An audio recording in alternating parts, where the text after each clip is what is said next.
Welcome back to the Mindful Hunter podcast. I'm your host, as always, Jay Nickel. Today is episode 19, and it is going to be our second installment of an open Q&A. We're going to cover topics as wide-ranging as supplements, backcountry gear, camera equipment, how to do some e-scouting, lots of great stuff. So super excited about today's episode. Let's get this out of the way. As always, I greatly appreciate any engagement with the platform whatsoever, likes, comments, subscribes. One of the most beneficial things you can do is actually go on your podcast player of choice and leave a 5-star review and write something. That really helps out the algorithm and pushes the podcast up, and we get more people listening, which creates more opportunities to grow the podcast, and that should enable me to do cooler stuff with the podcast. So right out of the gate, thank you to anybody who's done that in the past and anybody who's going to do that in the future. It's greatly appreciated. And as much as I hate to do it, I kind of have to open this week with another apology. We missed last week again. However, there's some really great reasons why we missed last week, and it's actually going to be really beneficial for the podcast as a whole. So a couple really cool things have been going on. Number one, my business is growing incredibly fast this year, and it's just been a challenge to stay on top of that while still giving the Mindful Hunter channel the energy that it deserves. And sometimes business just has to win out because that's what puts food on the table, and it needs to maintain the priority. So that was part of what's going on. The second part is that we bought a new house. And we've been going through the hell that it requires to get this house ready for sale. So the cool thing about the new house is it's much larger. It's a fully detached home. We live in downtown Vancouver. We've been in a townhouse up until now. So that's really limited the amount of room that I have here just to do stuff for you guys. So it's hard to film tech tutorials. It's, the podcast, if there's people home or activity in the other rooms, there's noise, and it's just made things really difficult. And I can't leave gear set up because I'm filming in my office right now. So every time I film something, I got to set everything up and then take everything down. Suffice it to say, the new place has an amazing basement, so there's going to be tons of room, and it also has a garage that I'm turning into a workshop. And part of the basement, there's like this kind of landing alcove that I'm going to turn into like basically a full-time YouTube studio. So what that means is more regular content and hopefully some more stuff outside of the podcast. Again, like I mentioned a moment ago, I'm going to try and do more tech tutorials. The kitchen in a new place is crazy, and it's set up perfectly to film cooking videos. There's basically, it opens out into the living room, and where the stove and everything is kind of like open concept. So I can actually set up the camera gear in the living room and film into the kitchen. And it's all lots of room, lots of space. So I'm really looking forward to that. So lots of cool stuff coming on the horizon, and I'm going to do my best to stay on top of weekly drops between now and then. We don't take possession for another, say, 3 months. But I'm just going to be honest. Shit is really crazy right now. So if I miss the odd week, shit happens. I'm doing my best, and sometimes it's not perfect. So with all that out of the way, let's get into this week's episode. First up, as always, is kind of a training and diet episode. And this is kind of an interesting pivot since the last time we talked. So last time we talked, I was pretty focused on, I thought I was coming into this big bulking cycle and we were going to jack up the food again and jack up all the supplements. And I've really they've jacked up the supplements, I've jacked up the training intensity, but my coach has kept my food the same. And this is the first time that I feel like I'm going through a genuine recomp or recomposition. And let's take a moment and talk about what that is. So everyone would agree that when you are in a caloric surplus, you can gain muscle. But everyone would also agree you're also going to put on a little fat. Everyone would also agree that when you are in a caloric deficit, you are going to lose fat and also probably a little bit of muscle. Where the contention comes into play is in the middle ground.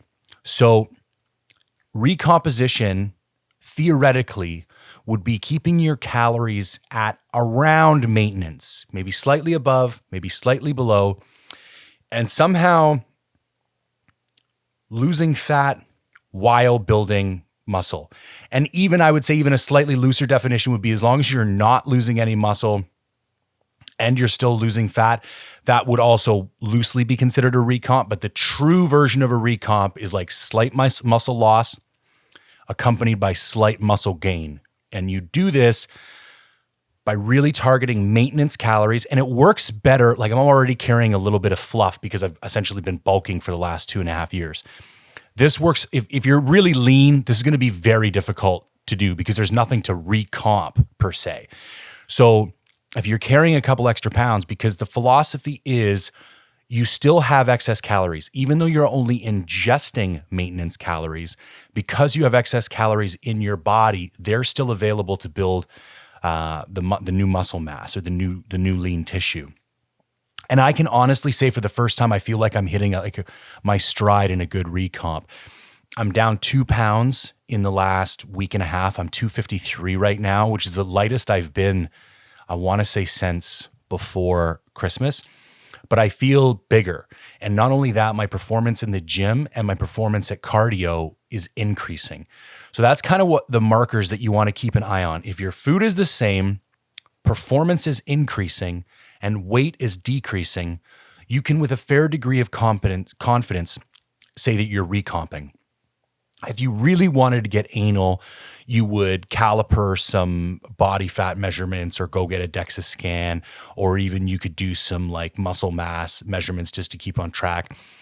The other thing though I do is I take pictures on a weekly basis. So I know I'm not losing size. In fact, I feel bigger. I also have increased vascularity. My forearms really start to pop. And my calves and my shins particularly, that's where veins come out first on me.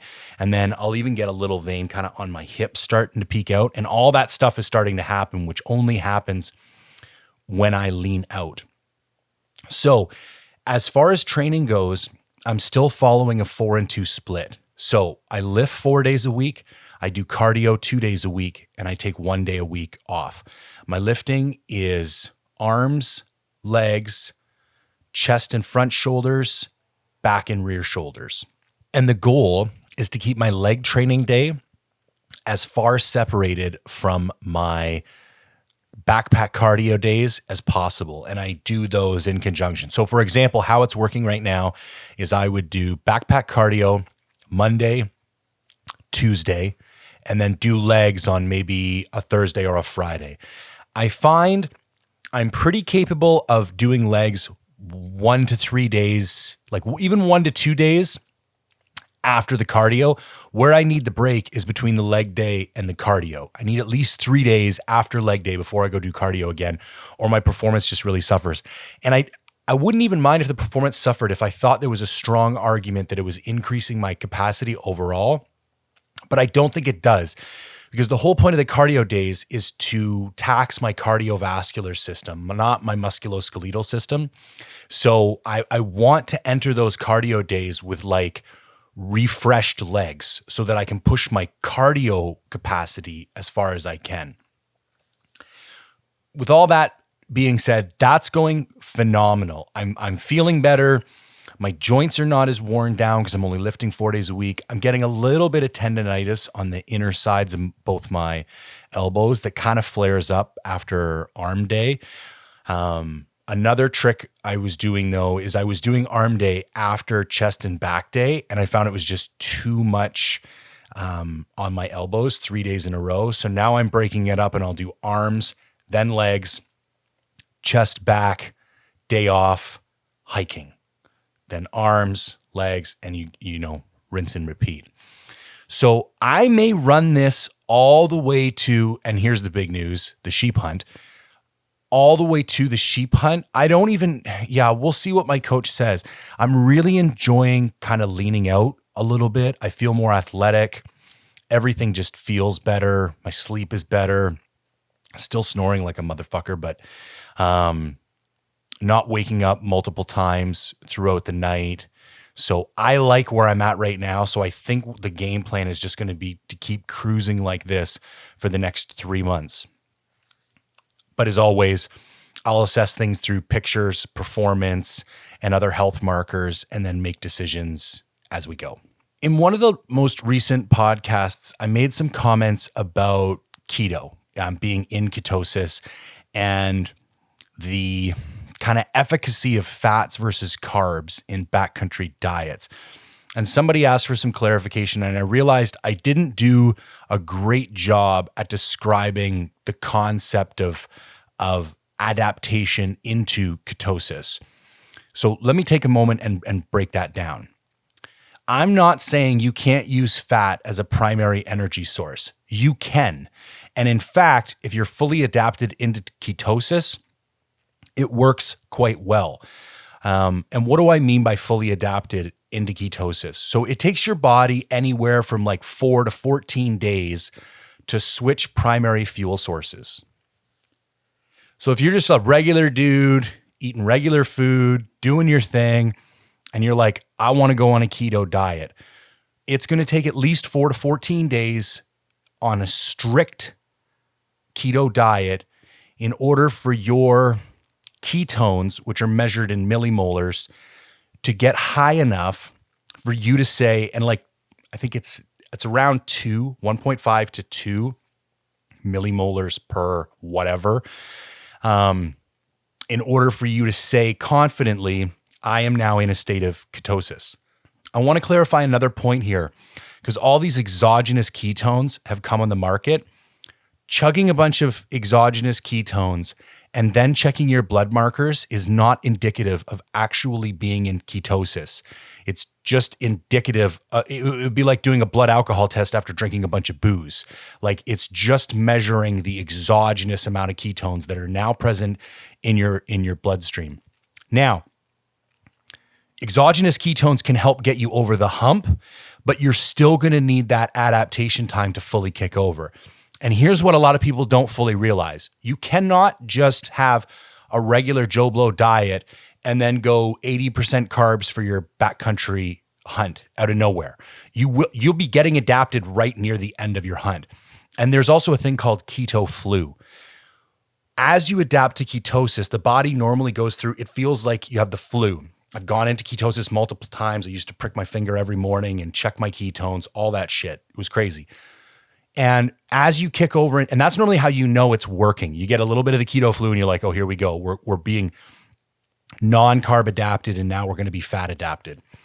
So, and that takes time to get through. There's another thing about ketosis. It blows my mind, the kind of misinformation floating around out there. Anything that has any type of sugar or carb, like people who think they're in ketosis and then you're eating fruit. No, you're not. That's a carbohydrate. You also, the true definition of ketosis, you also can't have large bolus doses of protein, because then this thing called glucogenesis occurs, and the breaking down of large doses of protein actually creates an insulin spike, which mimics a carbohydrate response, which will kick your body out of ketosis. Ketosis was actually created like way back in the day for, I think it was either, I should probably go look this up. It was either children with leukemia or something else. And they found that if they kept them on a ketosis-based diet, like all these other markers improved. There's even a lot of research to suggest that while being in ketosis while getting chemotherapy has a lot of additional health benefits. But when you see these people posting on Instagram and they're eating like a charcuterie board that's full of meat and cheese, and they're like, here's my keto snack, it's not keto, because there's so much protein in that meat. The glucogenesis is kicking you out of ketosis. So I need to be very clear here. In order to be in ketosis, most studies say that only 5% of your calories should come from protein. I want you to think about that for a moment. That's the other one thing that's kind of confusing when you see people using these for like hypertrophy-based diets and other things. It's very confusing. And listen, I'm not going to tell people what they can eat. If you're eating a pseudo keto diet and you feel good and you think you're performing better, have at her, man. Personally, I don't give a shit. What bothers me though is when people spout this misinformation like it's gospel, and it's not. There is very clear scientific research and an abundance of it done on ketosis, how to get into ketosis, how to stay in ketosis, what dietary devices will kick you out of ketosis, and how to measure objectively whether or not you're in ketosis. So now that all of that is out there, when you are in ketosis, fat is a phenomenal source of energy. And if you were already fat adapted and you wanted to go in the backcountry and use fat as your primary fuel source, I fully support this. Great plan. However, if you are not fat adapted and you try to do that, personally, I think it's going to backfire. Best case scenario, you're just not going to be as efficient. Worst case scenario, your body's going to try and kick over into ketosis. You're going to get keto flu and you're going to feel kind of run down and burnt out by your hunt. And I don't think that's wise. I think you should probably try and keep your diet as close to it is on a daily basis while you're in the backcountry so that as few things change as possible, so that your body doesn't have to acclimate to anything new other than the variables that you're already adjusting, like temperature, elevation, sleep system. Like there's enough changing already when you go into the backcountry. You don't need to add your kind of macronutrient breakdown as another variable or another challenge that you're going to ask your body to adapt to while you're away.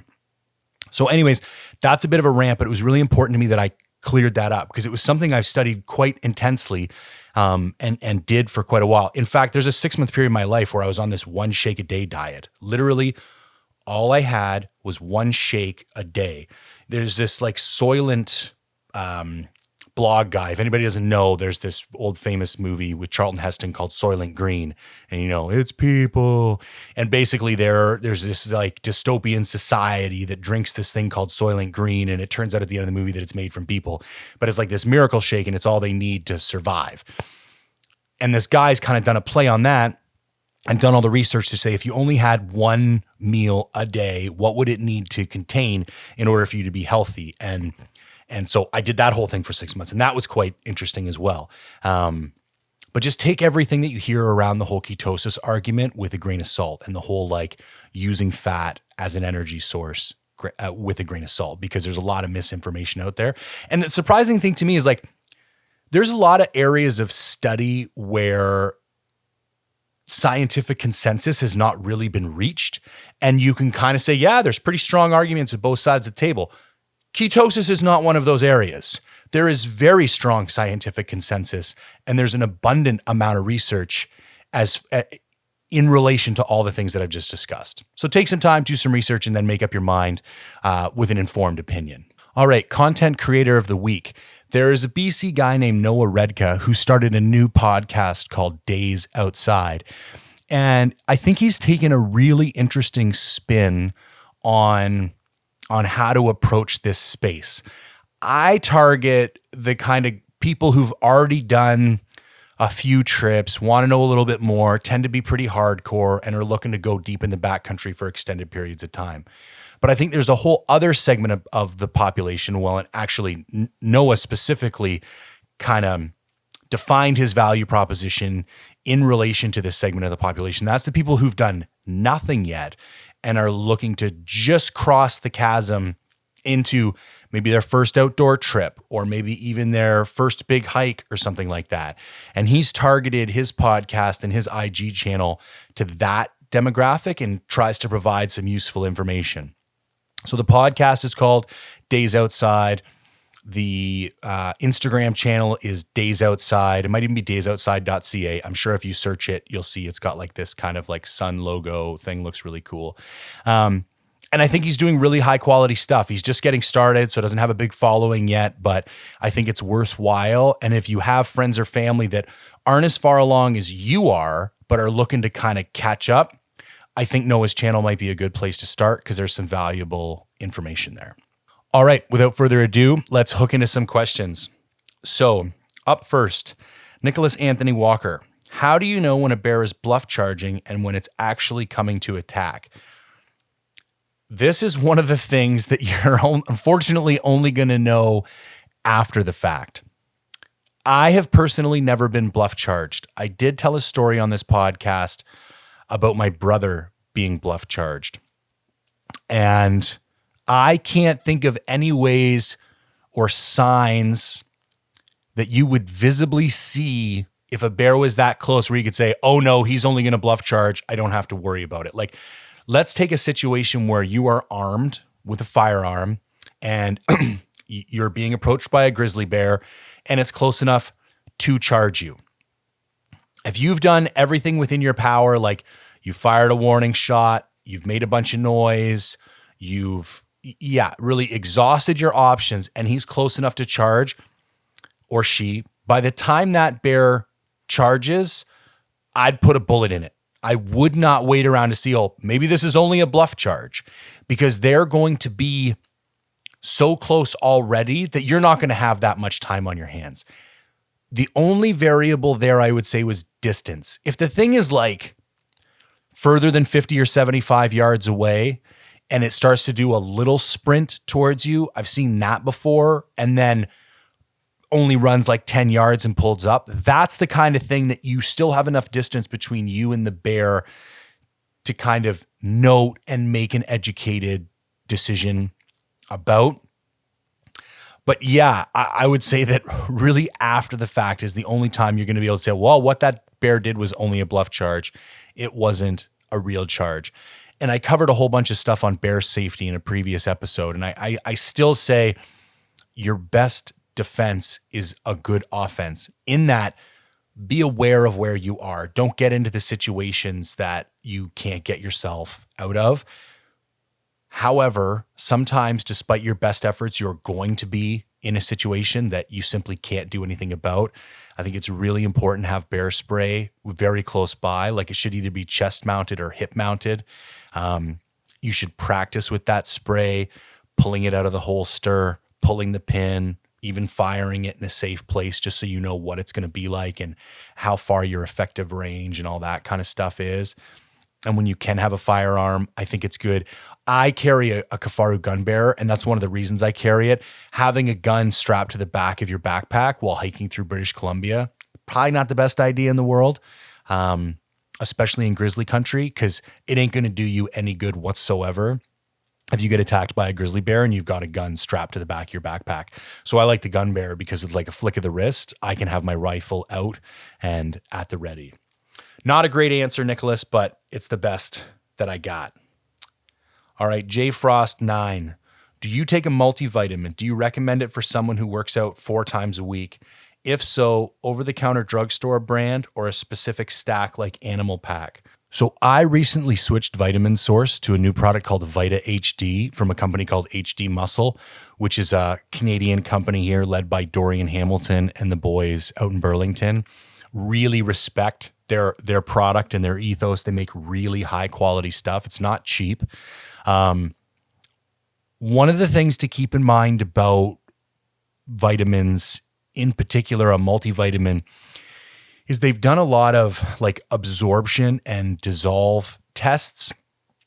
And most of these pills are so intensely compressed that they don't even fully break down within your bloodstream. What I like about the Vita HD product is that it's a powder in a gel cap. So my body breaks it down a lot easier.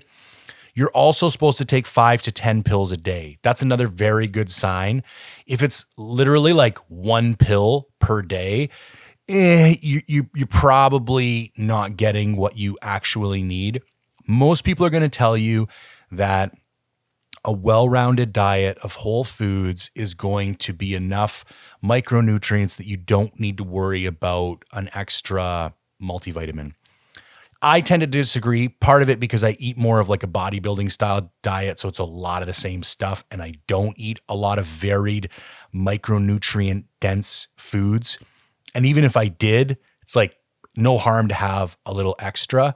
So I like something that's going to be multiple pills, something pretty high quality, and I don't mind paying for quality when it comes to my supplements. And again, I prefer like a powder in a gel cap because it's going to be more easily digestible. But if you're in Canada, I really like the HD Muscle line, and specifically the Vita HD product. If you're in the States, I really like Revive products. They've got a lot of really interesting products. And I think, you know, you also mentioned in your question the Animal Pack. I think that's great too. I've never personally used that product, so I can't really give it my stamp of approval, but Animal makes some really good stuff. So I'd have to look into it specifically, but I feel pretty confident that that's likely a fairly decent product as well. But in answer to your question, yeah, especially if you're training 4 times a week, I think it would be a great supplement to add to your stack. The older I get, I realize the more money I spend on like health related supplements as opposed to performance related supplements. What I mean by that, back in university, all I really gave a shit was like creatine and protein. Now I'm way more concerned about like turmeric and curcumin and astragalus and citrus bergamot and like weird kind of vitamins and herbs and stuff that are much more about like cardiovascular health and cognitive function. And like those are the things that I'm spending most of my money and time researching these days. And I think there's more benefit there than you would think, because when the machine is running at full capacity and is fully optimized, everything you do gets better. So you're going to build muscle quicker, you're going to recover quicker, you're going to be sharper and more focused mentally. So yeah, man, definitely throw a multivite in your stack for sure. Knives. This is from One Tree Leather, who I need to get in touch with because he makes some crazy leather goods and I want him to make me something, maybe with a Mindful Hunter logo on it or something. I'm not a big knife freak, to be honest with you. I don't have it in my pocket right now. My EDC is from Benchmade Knives. I think it's a 931 Osborne with a G10 handle. And it's just like a nice, slim, everyday carry. I can wear it in dress pants. I can wear it to work. I carry it with me most days. It's crazy sharp. I've never actually sharpened it. I've owned it for almost 2 years now. I don't use it that much, so there's no reason for it to get dull. So I have that knife. When I go hunting, I really only take my Havalon Piranha in my kill kit. I do all my meat processing and gutting with that. I do have another backup, like cheap Gerber thing, just for like, if I need to cut something shitty like rope or something like that, and I don't want to wreck a piranha, I'll use that. Or even if I had to pry something open, or it's like an old shitty knife that I don't care about. So if like the tip breaks off while I'm prying stuff, it doesn't matter. Someone just came in downstairs, so you're going to hear some like noise from my dog and stuff. Just ignore it. The one I have heard a lot that a good idea in the backcountry is to carry one fixed blade knife that's a little bit beefier. So if you need to do stuff like, I want to say get firewood, but I don't really understand how a knife is going to help me do that anyways. I've heard that recommended. I don't personally do it. I have a couple of other like lower end knives that people have given me to gifts. I used to use the Outdoors Edge knife, and it was a swiveling knife. So it's got an orange handle on it, and one side of the blade was like a skinning knife. So it had a really relaxed curve to it. And then you pressed in a button and you basically spun the blade around in the handle. And then on the other side was a gut hook. That was a really cool product. But once I started processing more animals, I just realized I was more of a Havalon Piranha guy. I don't like messing around with sharpening blades and all that kind of stuff. It's way easier to just use one of those surgical steel blades until it's dead, dispose of it, slap on another one, and keep going. So I think there's some really nice, I like Benchmade knives in particular, and there's some really nice skinning knives. I think one's called the Altitude, but they're like $300. That's the other thing. And the Havalon Piranha is like $50. 50 blades is like another $50. And you got like 10 years worth of processing animals for $100. And if you lose it, it's cheap to replace. So yeah, don't have a whole lot of feedback on knives. I'd like to get some nicer ones moving forward, but we'll see. So up next from Martzy24, what would be the order of dehydrated food companies best to worst? I'm going to list 4 from worst to best. Worst is Mountain House. Next worst, Alpenfair. Next worst, so slightly better. So Mountain House is the worst. Getting better from there, we have Alpenfair. One step better from that is Backpackers Pantry. And then the best, in my opinion, is Peak Refuel. Now, there are some more cottage industry ones like Off Grid Food Co. and Heather's Choice and stuff like that. I've personally never eaten Off Grid, so I'm not going to make a comment on that. My issue is their marketing system. This like weekly drop shit, it just doesn't do it for me. Like, if you're going to release a product, make enough of it that I can just go on your website and buy it, because I'm not going to like look for weekly emails and then prepare my shit 3 months in advance. Like, it's too much of a pain in the ass for me. I want to just be able to go to your online store and order my stuff a month before I go for a hunt. So I haven't messed with them very much, but I've heard very good things about the quality. After trying them all, Peak Refuel for me is head and shoulders the best. Two main reasons. The flavors, I just really like the flavors they have. I tend to go in for like the like fettuccine Alfredos and beef stroganoffs and those like, not even, I don't want to say like the creamy ones, but even the pasta primavera. I don't like the rice as much. And the funny thing is I eat way more rice at home. But the reason I don't like rice and dehydrated meals is that I find it never really dehydrates all of it. And no matter what you do, you get some like crunchy rice in the corners, and it's just disgusting. The second reason I like Peak Refuel so much is the protein content. It's way higher than most of the other ones. The only one that comes close is Backpackers Pantry. And I think the flavor profile might even be a little bit better of Mountain House and Alpenfair than Backpackers Pantry, but Backpackers Pantry has so much protein, I'm going to put it ahead of those ones. Now, across all four of these brands, there's at least one or two flavors that I would highly recommend and I love.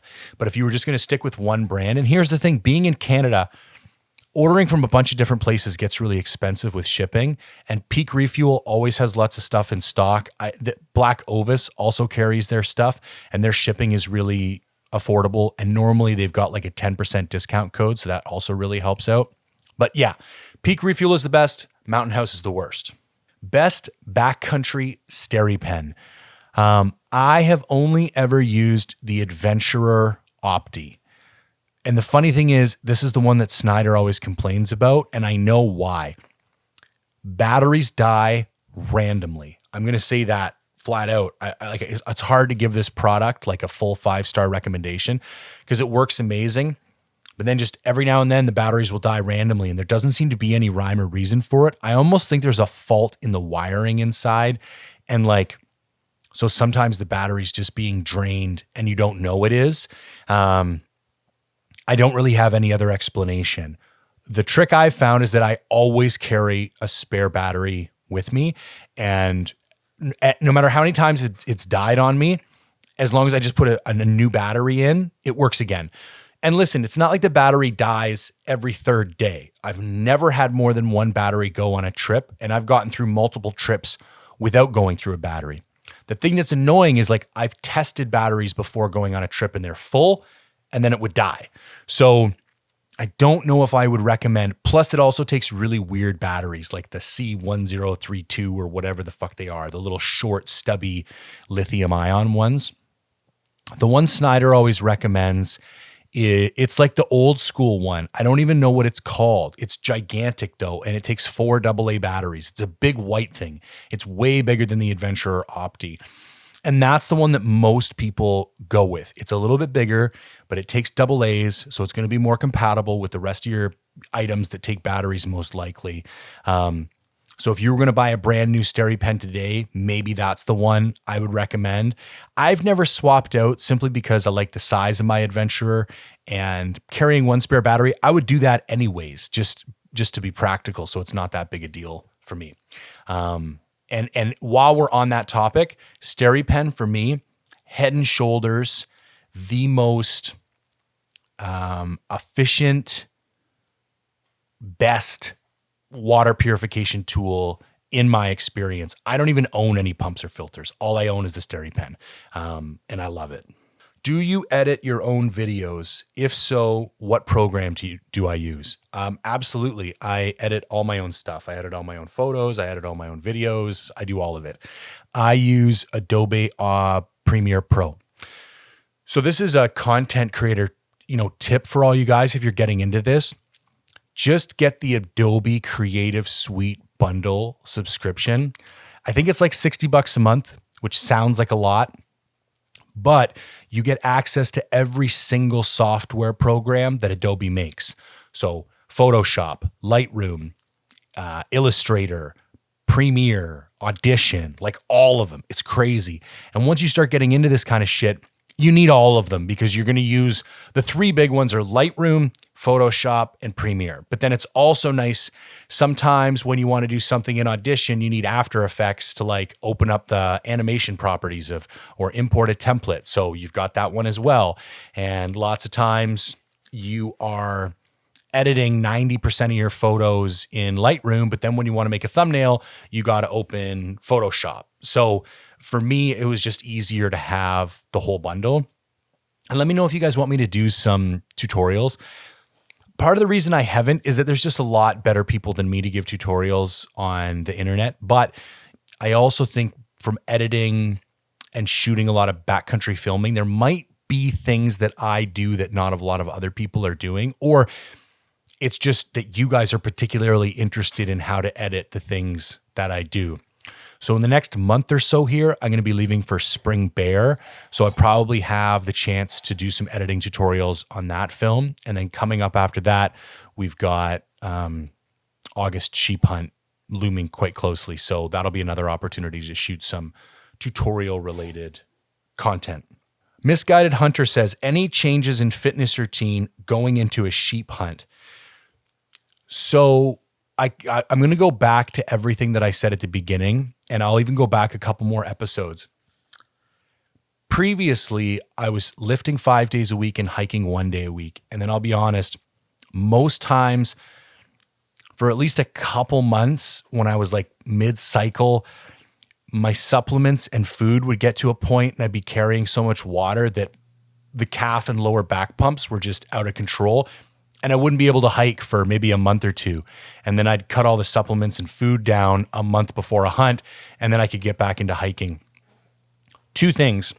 Now that I'm in my 40s, and now that I'm over 250 pounds, I found in the goat hunt, it's just too much. I need to be in better cardiovascular shape more consistently throughout the year so that I don't have to like cram so much cardio training so close to the hunt. That was a big takeaway from me.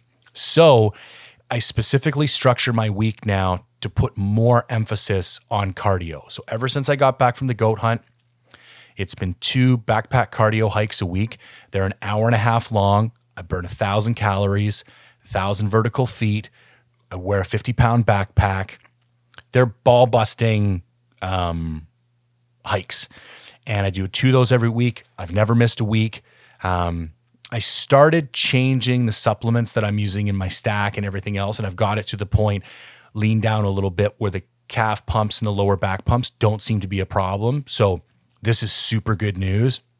So in specific answer to your question, yes, I'm changing it, but it's not even just because it was a sheep hunt. It's because I wasn't as fit on the goat hunt as I wanted to be.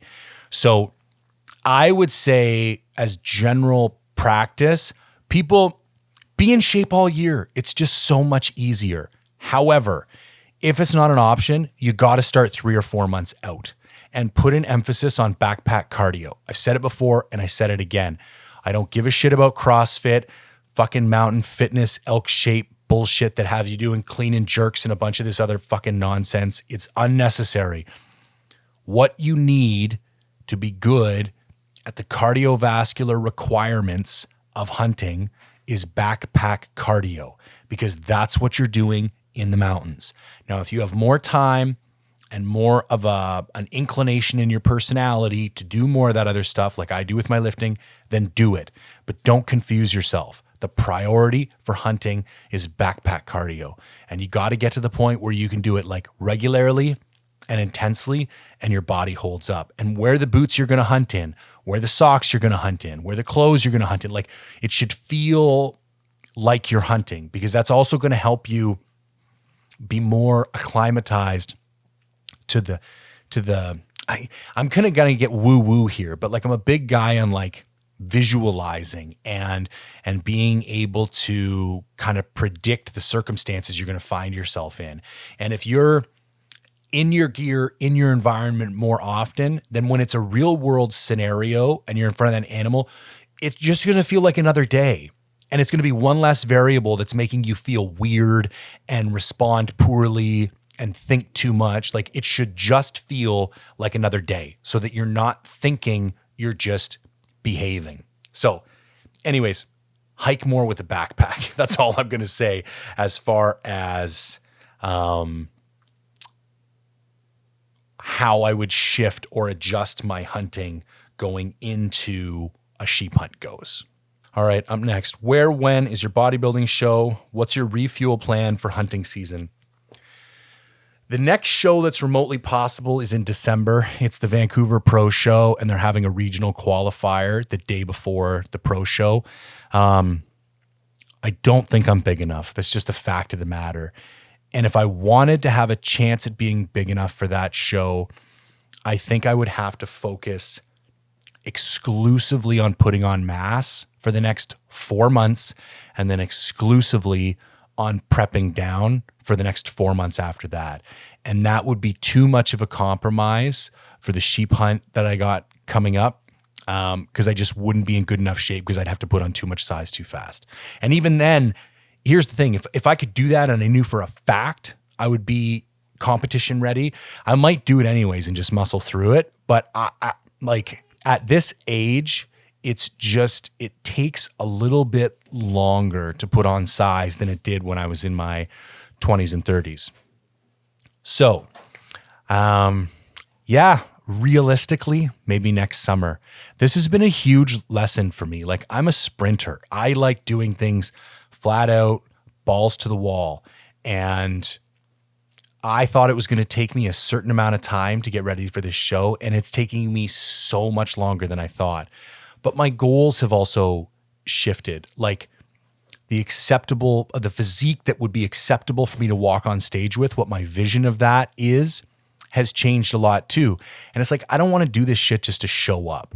I want to be competitive. And no, I'm not going to beat some 25-year-old. I get it. I'm in a master's category. But that being said, I watch people at my gym get ready for their first shows, and they're like these skinny little pieces. And it's just like, guys, what the fuck are you doing? Like, do you not have any friends to pull you to the side and tell you you're not ready for this? You need to eat and lift heavy for another 3 years before you're going to be anywhere remotely close to having a physique that deserves to be on stage. So that's where I'm at. I am still just as committed to the goal as I ever was, and I will step on stage, but I've been forced to recognize the reality of the situation is it's just going to take me longer than I originally wanted it to. And hunting at the same time is a compromise. I could do it faster if I didn't have to stay in hunting shape, but I also think for cardiovascular reasons at my age, I'm better off staying in at least relatively lean shape throughout the years and not just becoming this like bloated war pig of a fucking lifter. So yeah, that's that. Maybe December, highly doubt it, most likely next summer. All right, Corey Wilson 13 says, Mountain Ops Ignite on the way to replace the daily energy drink experience. I don't know what he means. Maybe he ordered some Mountain Ops Ignite and he's going to use that to replace the daily energy drink. Probably going to be a little bit controversial here, but I'm not a fan of Mountain Ops personally. I don't want to rain on anybody's parade. And if you like their products, listen, I'm not going to go ahead. I mean, maybe technically they're good products, but I have a big problem with their kind of marketing tactics and the personalities of the owners and just some other things that kind of rub me wrong about the company. And the only reason I preface that is that I have no idea what the ingredients are in Mountain Ops Ignite. Now let's assume it's a pre-workout. If it's a pre-workout, I would not replace an energy drink with a pre-workout. But if it's just like a stimmy daily drink that maybe has some like caffeine and some essential amino acids in it, that would be okay. But pre-workouts have a bunch of other products like Pico 2 and beta alanine and creatine and citrulline and things that are specifically engineered to increase kind of the hypertrophic response when training at the gym. And these things are wholly unnecessary if you're just looking for a little pick-me-up. So if you were like having a Red Bull at 3 o'clock in the afternoon instead of a coffee, I would not replace that with a pre-workout because they are completely different products engineered for completely different reasons. I'm a big caffeine guy. I love coffee, and I think coffee is the best stimulant on the planet. Lots of times I will pair an espresso with my pre-workout, and I don't drink a whole lot of energy drinks. Maybe if I'm on a big road trip or, it's pretty rare. I bet you I drink maybe a half a dozen every year, if that. Morning or evening for black bears and effects of rain. Thank you. First things first, go listen to the podcast that I did last week with Backcountry Bloodline because we talked specifically about this, but I'll do a quick recap. The answer is evening.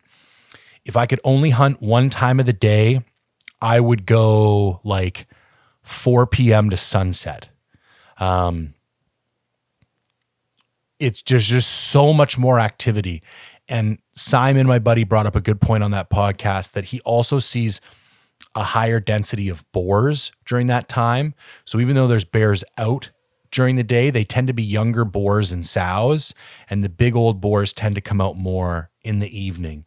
And I shared this on the podcast as well, but a good buddy of mine, Jeff Lander, who runs Primitive Outfitting, kills a ton of bears every year up there, and he won't even let his hunters and guides go out before like 3 or 4 in the afternoon because he thinks you're just blowing out the good spots and you're better off to just sit at camp, chill out, enjoy your day, and then go hunt in the evenings.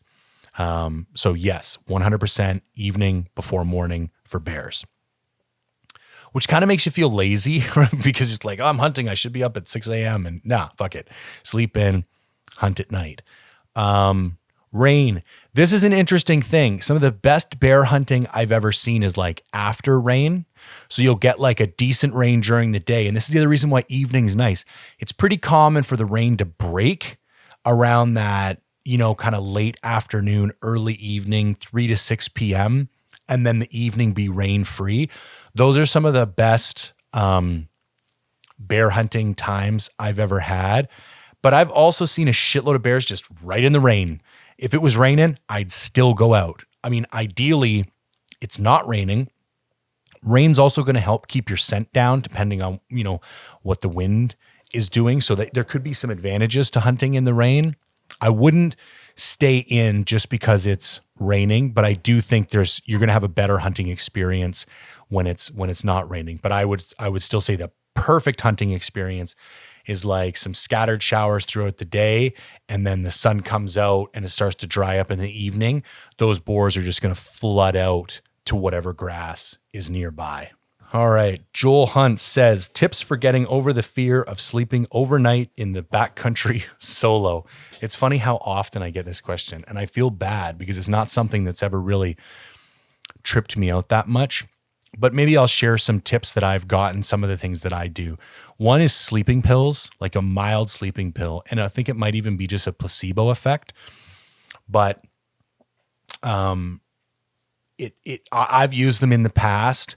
Also, sometimes you're so tired from hiking, they're not necessary. But just having them, I think, is a good idea because then if you do decide to use them, you've got them in your kit. So sleeping pills is one tip.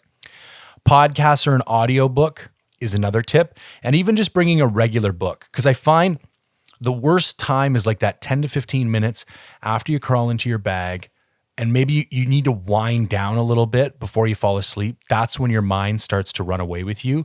But if you've got a book to read or an audio podcast to listen to or an audio book, it's going to keep your mind occupied for that 10 to 15 minutes. And then your eyes are going to start to nod and you're going to end up passing out and just putting the book down. That's another tip. Keeping your bear spray close by or your gun close by. So if something does happen, and I'm not saying that so that I'm saying that for the psychological impact that you can use that to console yourself. Like if you're stressed out, you just reach over, oh, there's my gun. If something happens, there we go. Or, oh, there's my bear spray. If something happens, there we go. Also, take the right steps before you go to bed. Like if you're in bear country, go hang your food, get everything out of your tent that would have a scent or attract them to you. Because then if you start to hear a noise, you're going to be able to rely on the fact that you did what was necessary anyways. So there's a lower likelihood that they're going to come to the tent. And then the last thing is just be mentally firm with yourself. You don't give in to fear. It's okay to acknowledge it and accept it. Like, yeah, I'm a little anxious right now. I think it sounds like there's a bear out there. But then own it and just don't give into it. But I know there's dudes who've hunted in the backcountry for 20 plus years and still get scared every time they go to sleep out in the bush. So it's also something some people just have to like suck up and live with, because that's the reality of the situation for them. So not great tips, but a little something for you to go on. All right. Noah, AKA Days Outside, says early season archery mule deer tips. So if we're going to talk about early season mule deer, then we need to think about the fact that they're going to likely be in bachelor groups in the high country. So this has some benefits and it has some deficits. I would say early scouting is going to be a big thing, and trying to figure out patterns. With mule deer, most you're looking at like 2 bedding times during the day. And some like mule deer fanatics could correct me on this, and I'm happy for the feedback, but for sake of argument, let's just say late morning and late afternoon. So like 10 to 11 and then like 2 to 4. And what tends to happen is you glass them up at 6, 7, 8 o'clock in the morning. They're feeding or moving around. And then around, sometime between 9 and 10, they'll start to look for a bed and then they'll lay down. And then they're going to be there most likely until the sun changes direction or something happens. And normally when the sun comes over whatever it's behind or moves around and the shade disappears and the sun hits the deer's going to get up and start moving on. If you're in the high country and the deer hasn't bedded, unless you're in like an ambush type situation where you've patterned them and you have a high degree of confidence they're going to come through some area or channel that's going to give you a shot. If we're talking spot and stock, don't make a play until the deer is bedded, because you're going to put a bunch of energy into it and that you're never going to be able to kind of close the deal, so to speak. So recognize that there's likely going to be 2 bedding times during the day. And here's the other thing. If you don't blow them out, you can always glass them all the way to the afternoon one, because that's probably going to be the longer bedding time of the 2. And if you blow them out in the morning, they're going to be gone and you're not going to get the second chance. So play it rather conservatively. Wait until they've bedded, and then ideally make a play from above. Even if it requires way more walking and you got to go all the way around the back of some face, you want to come down on top of them. That's going to give you the highest chance of success. So there's a couple tips. It's not my specialty by any stretch of the imagination, but I think that's a solid place to start anyways. Matt Cholak says, I'm curious about your archery setup. So I run a Hoyt Pro Defiant 34 at 80 pounds with the QAD Ultra Rest, and I run a TrueBall XL AccuTouch 5-pin slider sight. My arrow setup right now is Black Eagle Rampage 250 spine, 175 up front. My draw length is 29.5 inches. My total arrow weight is 585 grains.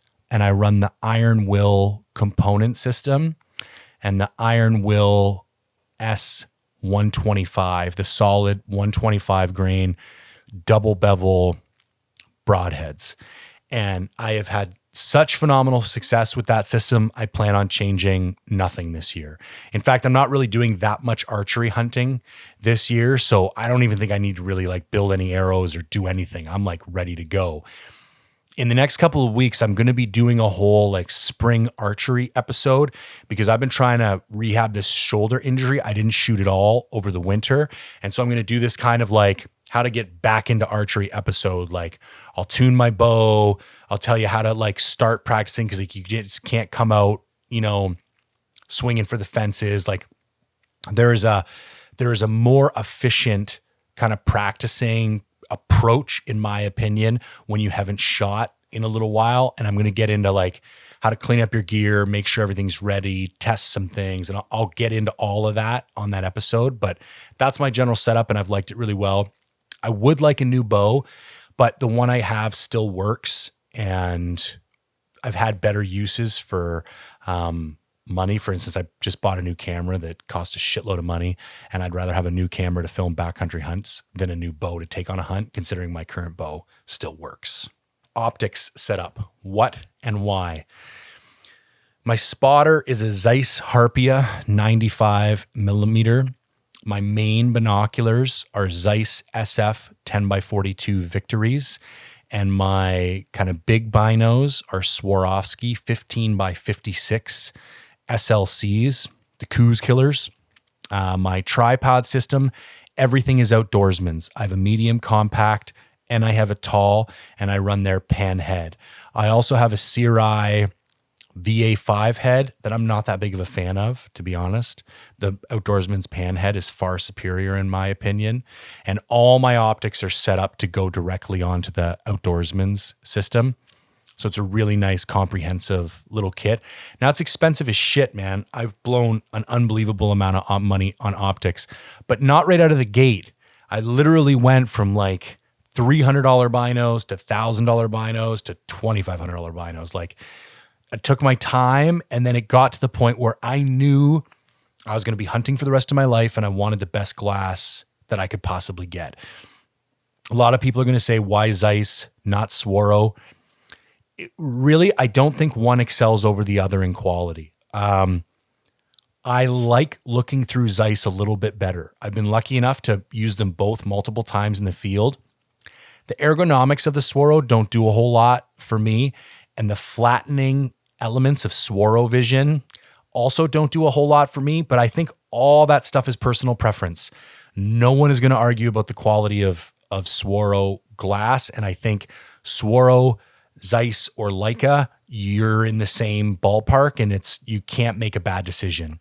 And depending on your budget, I'd actually make recommendations from each of those three companies, depending on what you want to spend. I would love to try the NL Pures, simply because they're supposed to really be something kind of new and different and bring something new to the table that I haven't tried before. But that being said, I love my stuff. I really like the ergonomics of the Zeiss. I really like the color profile of the Zeiss. And yeah, just in my opinion, it was the best glass for me. So that's what I run. All right, black bear field dressing tips and tricks. So both the bears I've killed, I had rugs made out of. The second one's still not done yet. So I'll talk about that a little bit. I personally don't mess with taking the skull or the paws out of a bear I'm going to have a rug made out of. Now, if I was in the backcountry, I would definitely take the skull out. I still don't think I'd fuck with the paws. It's just a highly skilled technique, and I would rather leave it to a professional. They're going to ding you a couple extra bucks, but so what? You're going to get some really nice looking stuff. So there's tip one is you're going to want to do behind the forearm incisions on all four legs, and you want to look for the crease of the hair, because depending on what you have done with your bear, if they do a full mount, it's going to be easier to hide that with a seam. And if they do a rug, it's the perfect natural kind of splay. So come up the back of the forearm, do a Y incision up to the back of the jaw. Take your time. I've gotten a lot more finicky about how I take the hide off now, because it creates a lot less work for the taxidermist when you drop it off. If there's a bunch of like fat and muscle still left on there, he's going to ding you a cleaning fee for sure. So really take your time and try and provide a clean hide. You can freeze it if you have to, or you can salt pack it. I'm going in for sheep this year, so I'll take a 5-pound bag of salt with me so that I can salt the hide, and hopefully twice, like salt the hide, let it dry out, shake all it off, put more salt on the hide, and then wrap it up for the pack out, depending on the temperature. But if I'm worried about it rotting, I want the ability to salt the hide. And the same thing goes for bears. A taxidermist is going to love a salted hide when it shows up. He doesn't have to thaw it out. It's just going to be a lot easier for him to work with. Yeah, that's really about all I got. I love bear meat, so try and get as much of it as you can. Now, here's the thing. I'm not as concerned about the quality of butchering when it comes to bear, because 90% of it I'm going to do like sausages or ground, just because you have to cook bear to a fair degree. But there's still lots of good roasts in there and other stuff that you want to take your time with. But like for the back straps, for example, I'm not going to have bear steak. So I'm just saying there's not as need to be as finicky with the actual processing for most of it, because you're going to either grind it up or slow cook a roast or do something like that with it. Although brining some hams can be a really tasty approach as well. But yeah, there's some general tips and tactics for processing bear. Learning animal habits for a beginner. I almost think this is a question I should go ask somebody else, because I feel like it's something I haven't put enough time and energy into. I have a lot of experience in the mountains, but I don't have a lot of animal behavior experience. I think books are a great place to start. And I think old dudes, lots of old guys are willing to have conversations as long as you're not asking them, where should I go hunting? If you legitimately are curious about like glassing techniques and animal behavior patterns and different habits that animals have during different times of the year and different times of the day, they'll talk about that shit with you all day. So that's probably the best tip I can give, is that like, even if you got to find some old guys on a forum, if you're asking intelligent questions and you can show that you're willing to put in legwork, you'd be surprised how many people are willing to help out. Just don't ask for spots. It is like, it's just a conversation killer. Nobody's going to want to talk to you after that. But I think that's a note to myself that this is something I need to spend more time on too. Son of a bitch.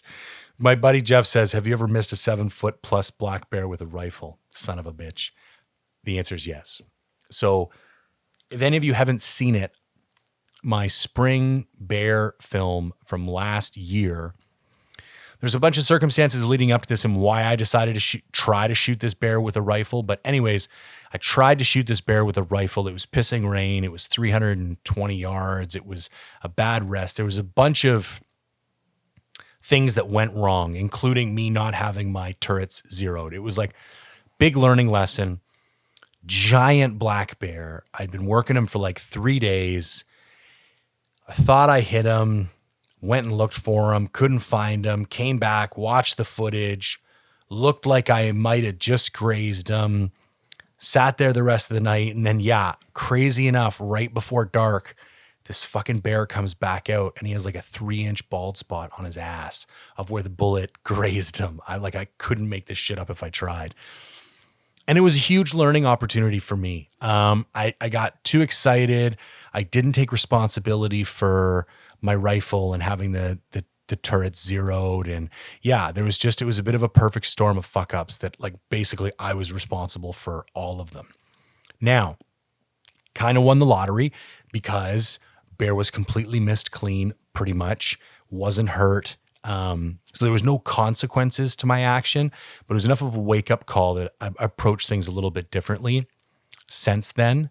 So yeah, that's an interesting story. And I'm headed back up there in about a month, and my goal is to find that bear again. Oh, and I just touched on this. I got one more question, two more questions. One more question is, what cuts are you getting a bear processed into? So like I just said, most of it is going to be ground and sausage just because it's a lot easier to deal with. But I'll get some stew beef chunks. It's not stew beef, but stew bear chunks for the slow cooker, and maybe some hams. My butcher stopped doing hams, and I just don't have the time or the energy to get into it right now. But when he was making them, they were delicious. Some roasts also for the slow cooker or sous vide, but that's primarily what I do, simply because the trichinosis and everything else is just way easier to work with it like that. And we don't have a big family. Like, it's just me, my wife, and my daughter. My daughter's 5 years old. My wife is a vegetarian. So having big cuts of meat is like a waste of time. So I like ground and sausage because it's easy to just take out enough for a day or two and then keep the rest frozen. Okay, final question, camera gear. I recently made a major upgrade in my main camera, and I bought the Sony A1, which is their flagship hybrid. Pretty ridiculous 50 megapixel sensor, does 8K video, shoots stills at 30 frames per second with a mechanical shutter. It's a fucking demon of a camera, probably more camera than I could ever need, but fuck it. You only live once. So that's my main rig. My main lens is a 24-70 f2.8 Sigma. And then I actually just put down a deposit. I'm buying a Sony G Master 35 millimeter f1.4. That'll be like my second photography lens that I'll start taking with me on trips. I run a Rode Video Micro for a microphone attachment on the top. I carry everything in a cotton carrier's clip on my backpack. I run 2 GoPro Hero 9s. Highly recommend upgrading to the 9 if you're running another version because it shoots 5K. It's not the 5K that's as important as with that greater resolution, you can zoom in and still have like a 1080 video. So the problem with GoPros is that everything always looks flat and far away, even when you're 20 yards from something. But when you're shooting in 5K, you can like do a 2 times zoom in post and crop right in, and shit still looks pretty high def. They also shoot really nice slow-mo. If you go watch the intro to my goat hunting film that I just posted a month ago, all that slow-mo was done on a GoPro, and they're weatherproof. I thought I killed my other camera on that hunt. I didn't. But I was only able to use my GoPros, and I was still really happy with the footage that I got. And then I have like a head mount for the GoPro. I have a mountain biking clamp for handlebars that I've installed onto my trekking poles for the GoPro. Just doing things trying to get more interesting footage. But that's essentially like the 3 big cameras are the Sony A1, and the 2 GoPros. And then I would try and give some camera recommendations, but it's really going to depend on your budget. Like if you had $1,000, $2,000, $3,000, I would give different recommendations for all of those budgets. So if anybody's looking for specific recommendations, just DM me on Instagram. Okay, as usual, that went on a little bit longer than expected, but I think we got a lot of good information out there. I want to thank everybody for submitting the questions this week. Next week, big episode. So I'm doing my first sheep hunting trip this summer. And there's been some developments about, who I'm going with and where we're going. And there's some just really cool stuff I want to talk about. So I'm going to be doing part 1 of the sheep hunt prep series, which is just me basically going to be talking about how I'm looking at this hunt, what I'm hoping to get out of it, some of my general preparation things that I'm going through right now. And then I am going to go with 2 other dudes. It's a pretty major development that I will get into next week. But then later on, I'm going to have those 2 guys on the podcast, and we're going to get into a lot more specific gear-related conversations. And I'm really excited for that. So if there's anything sheep-related specifically that you want me to address, shoot me a DM on Instagram or an email. So again, it's mindful_hunter on Instagram, Mindful Hunter on YouTube, and Jay at mindfulhunter.com for emails. And as always, thanks for tuning in.